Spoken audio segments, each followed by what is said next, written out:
परमेश्वर ने धरती पर सबसे पहला मनुष्य को भूमि की मिट्टी से रचा और उसके नथनों में जीवन का श्वास फूंक दिया और आदम जीवित प्राणी बन गया। इस पृथ्वी पर सबसे पहला मनुष्य आदम था, जिसे परमेश्वर ने अपने हाथों से रचा और भूमि की मिट्टी से उसको रचा और उसके नथनों में जीवन का श्वास फूंक दिया और आदम जीवित प्राणी हो गया। परमेश्वर ने आदम को बनाने के बाद कहा, अच्छा है। आदम धरती पर पहला मनुष्य था जिसे परमेश्वर ने बनाया था। उसका शारीरिक तौर पर कोई माँ बाप नहीं था। परमेश्वर ने आदम को अदन की वाटिका में रखा और कहा, इस वाटिका में सभी फल खा सकता है, पर भले या बुरे के ज्ञान का जो वृक्ष है उसका फल तू कभी ना खाना, क्योंकि जिस दिन तू उसका फल खाएगा उसी दिन अवश्य मर जाएगा। परमेश्वर ने आदम को गहरी नींद देकर उसकी पसली लेकर एक नारी को बनाया और वह आदम की पत्नी हुई। पर आदम परमेश्वर के प्रति आज्ञाकारी नहीं रहा। उसने वह फल खाया जो परमेश्वर ने खाने से मना किया था। आदम के खून में अनाज्ञाकारिता आ गई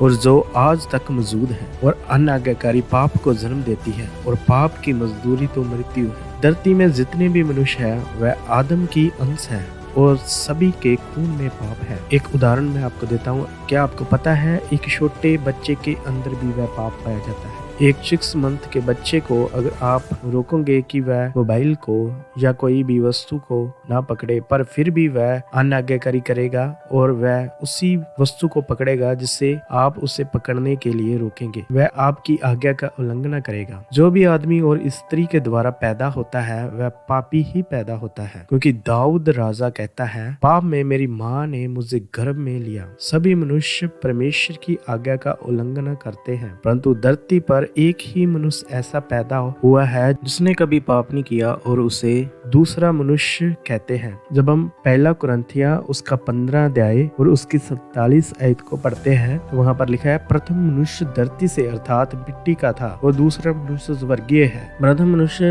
यानी कि आदम, जिसे परमेश्वर ने बनाया था और वह अनाज्ञाकारी निकला।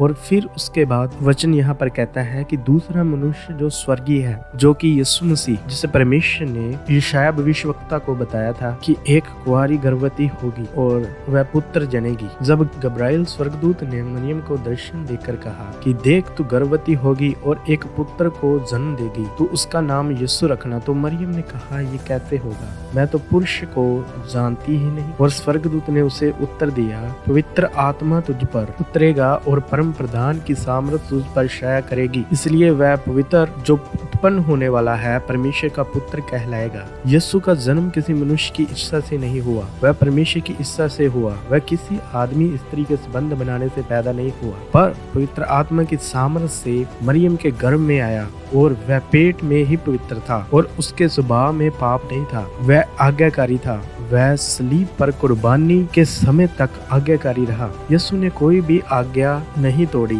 वह पाप रहित रहे। यीशु की मृत्यु पाप रहित हुई, इसीलिए मृत्यु को उसे वापस करना पड़ा। यीशु मौत को हराकर तीसरे दिन फिर जिंदा हो गए। जैसे आदम अनाज्ञाकारी हुआ, वैसे ही उससे उत्पन्न होने वाले हर एक मनुष्य अनाज्ञाकारी निकले, क्योंकि मसीह यीशु के आज्ञा मानने से जो उस पर विश्वास करने वाले लोग हैं वह धर्मी ठहरेंगे, क्योंकि रोमियो उसके 5:19 में लिखा है, क्योंकि जैसा एक मनुष्य के आज्ञा ना मानने से बहुत लोग पापी ठहरे, वैसे ही एक मनुष्य के आज्ञा मानने से बहुत लोग धर्मी ठहरेंगे। अगर हम प्रभु यीशु मसीह को अपना मुक्तिदाता ग्रहण करते हैं और अपने पापों से पश्चाताप करते हैं तो हम धर्मी ठहरेंगे और दीपक काल के लिए हम प्रभु यीशु मसीह के साथ राज्य करेंगे। परमेश्वर आपको आशीष दे।